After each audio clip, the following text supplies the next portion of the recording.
Алғашқы әскер дайындық сабағы бойынша қашықтан оқыту сабағы өткізіліп жатыр. Бүгінгі сабақтың тақырыбы жұқпалы аурулардың негізгі топтары мен биологиялық зақымдану ошағына сипаттама, карантин және обсервация туралы түсінік беру. Құрметті студенттер, қазір мен сабақта қатысушыларды тексеруді онлайн режим бойынша сабаққа қатысу тексеруді бастаймын. Бірінші бөлімше. Кім жоқ? Бәрі түгел. Екінші бөлімше. Кім жоқ? Үшінші бөлімше. Бәрі түгел. Құрметті студенттер, біз тақырыбын бастан бұрын өткен тақырып бойынша үй тапсырмасын кім орындап келгенін тексеруіміз керек. Бірінші сұрақ. Зақымданған халықты емдеу эвакуациялық жүйесін қамтамасыз ету туралы не білесіздер?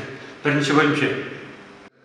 Екінші сұрақ. Азаматтық қорғаныс жүйесінде қандай медициналық көмек түрлері кездеседі? Екінші бөлімше.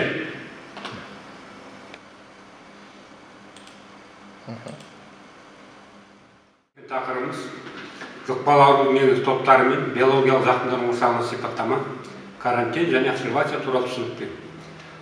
Осы тақырып бойынша негізгі сұрақтар жазып алыңыздар. Эпидемиялық ошақ дегеніміз не? Эпидемияның пайда болуы, үздіксіз даму үшін қандай факторлар әсері қажет? Үшінші сұрақ. Берілу механизм дегеніміз не?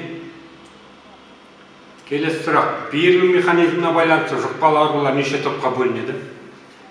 Бесінші сұрақ. Карантин дегеніміз не? Соңғы сұрақ. Обсервация туралы түсінігіңізді айтыңыз. Құрметті студенттер, берілу механизм дегеніміз аурудың сау ағзадан сау ағзаға өтуі. Қазіргі кезде біздерде соңғы кезде жұқпалы аурулардың түріне мына қазіргі уақытта болып жатқан коронавирус ауруын жұқпалы ауруын айтуға болады. Коронавирус жұқпалы ауруының эпидемиялық ошағы Қытайда болғанмен, қазір әлемнің 200 мемлекетінде жұқпалы аурудың бары анықталып отыр. Осыған байланысты мемлекетімізде карантин жарияланды. Карантин жарияланды, кейбір азаматтарымыз оны түсіне бермейді. Толық түсінбегендіктің әсерінен қазіргі кезде республиканың Алматы, Астана, Нұр-Сұлтан қаласынан басқа Ақтөбе, Жезқазған, солтүстік Қазақстан облыстарында тіркеліп отыр. Негізінен бұл карантин дегеніміз мүлде ауру анықтаған адамды оқшаулау. Сондықтан да қазіргі сіздерден сұрайтынымыз, құрметті студенттер, шамаңыз келгенше үйде отыру. Сыртқа тек қана қажет болған жағдайда магазинге, дүкенге барып кел жағдайына ғана барып шығуға болады. Қалған уақытта үйде отыруыңызды сұрады. Өйткені біздер бұл аурудың таралып кетпеуіне бірден-бір себепкер өзіміз.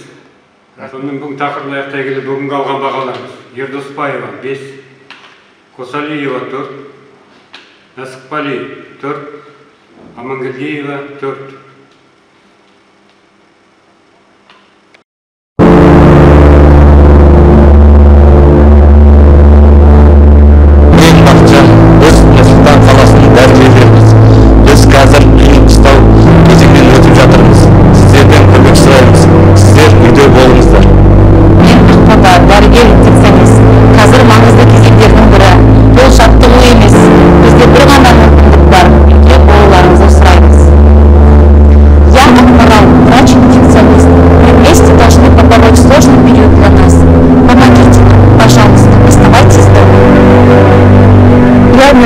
Врач-терапевт.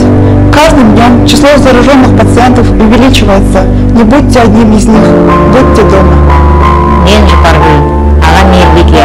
Медицина саласында 20 жыл қызмет атқарамын. Менің балаларым үйде отыр. Сіздердің балаларыңыз ше? Үйде қалаларыңызды сұраймын. Мен Нұрбол дәрігер-реаниматолог. Біз үшін сіздердің өмірлеріңіз маңызды. Денсаулықтарыңызды сақтаңыздар. Үйде болыңыздар. Я Ержан, врач. Успех борьбы с заболеванием зависит не только от врачей, но и буквально от каждого гражданина. Пожалуйста, оставайтесь дома. Я Нуржан, врач скорой помощи. Вы слышали моих коллег? Сейчас трудный момент для каждого из нас. Пожалуйста, просим всех оставаться дома.